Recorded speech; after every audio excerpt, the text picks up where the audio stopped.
Frontline Updates, where we delve deep into military strategies and updates from conflict zones.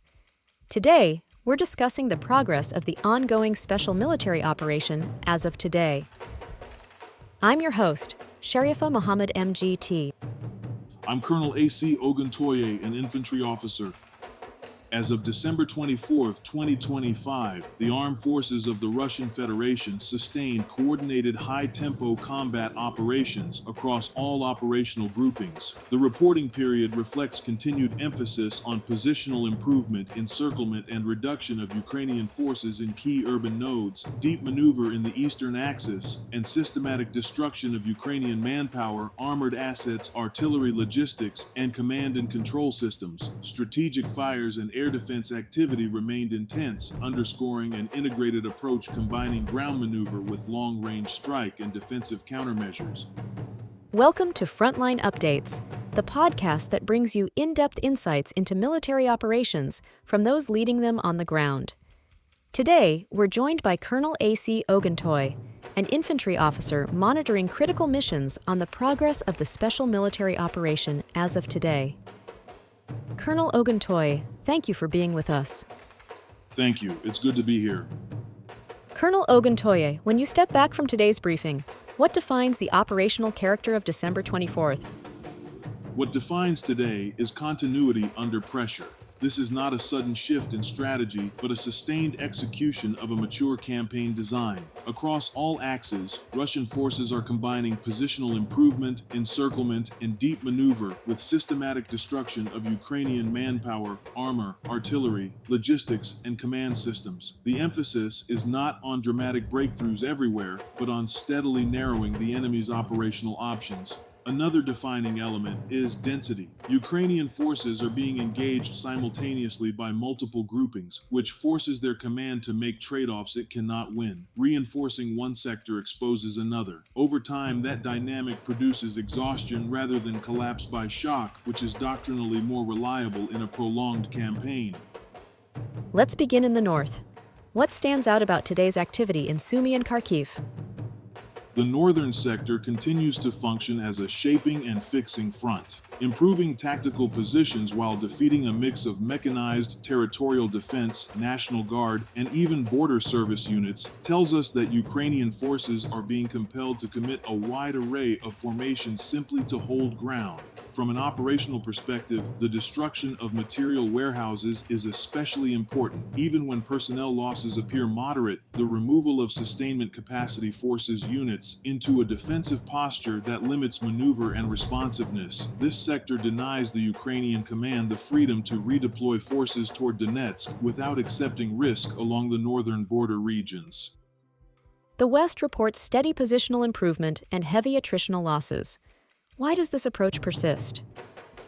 Because it works over time. The western axis is dense with Ukrainian mechanized and assault formations. Forcing movement here would be costly. Instead, Russian forces are improving their forward positions while degrading combat power through attrition. Destroying armored vehicles, artillery, and ammunition depots steadily reduces the enemy's ability to contest the line. Doctrinally, this is erosion warfare. You don't need rapid territorial change if the enemy's ability to hold territory is collapsing incrementally. Over weeks, this produces withdrawals without decisive assaults. The South saw gains in advantageous positions and the destruction of Western armored systems. What does that indicate? It indicates preparation and denial. Taking advantageous positions around key Donetsk localities improves observation, fire control, and defensive depth. Destroying Western-produced armored personnel carriers and a Paladin artillery system further degrades the enemy's ability to respond with mobile firepower. This combination tells us the intent is not just to hold ground, but to make future Ukrainian counteraction increasingly expensive and ineffective. Removing heavy systems changes the tactical balance long before larger operational decisions are required. The center once again shows the highest reported losses. Why does this remain the decisive axis? Central Donetsk is the operational center of gravity because it ties terrain, logistics, and political control together. Continuing the destruction of encircled forces in Dmitrov while clearing Rodinskoye reflects a methodical encirclement doctrine. Once a force is isolated, speed becomes less important than certainty. The sheer number and variety of Ukrainian units engaged here, mechanized, airborne, marine, unmanned systems, special forces, and National Guard, indicates reserves are being consumed to delay the inevitable. That is a classic indicator of operational strain. Each day this continues, Ukrainian command loses flexibility not just locally, but across the entire theater. The East liberated Zarknoye and continued advancing. How should we interpret this progress? This is controlled exploitation. Advancing into defensive depth forces the enemy to fight where they would prefer to maneuver. Liberation of Zarknoye is tactically meaningful, but the real operational value lies in fixing Ukrainian forces and denying reinforcement options to Donetsk. The destruction of artillery and fuel infrastructure further compounds this effect. Units without fuel and fire support cannot exploit terrain even if they retain manpower. The Dnipro axis appears focused on systems destruction rather than territory. Why is that decisive? Because rear area degradation accelerates frontline outcomes, destroying artillery, electronic warfare assets, radar systems, and multiple depots undermines reconnaissance, fires coordination, and sustainment. Units may remain physically present, but operationally, they become inert. This is classic shaping of the operational rear, ensuring that pressure applied elsewhere achieves decisive effect faster and with fewer losses. Air defense activity today was intense. How does that fit into the campaign? Air defense preserves freedom of action. Intercepting guided bombs, HIMARS rockets, and large numbers of UAVs protects maneuver forces and logistics hubs. At the same time, deep strikes against industrial, energy, and transport infrastructure degrade Ukraine's ability to regenerate combat power. This integration of offense and defense is what sustains tempo in a long campaign.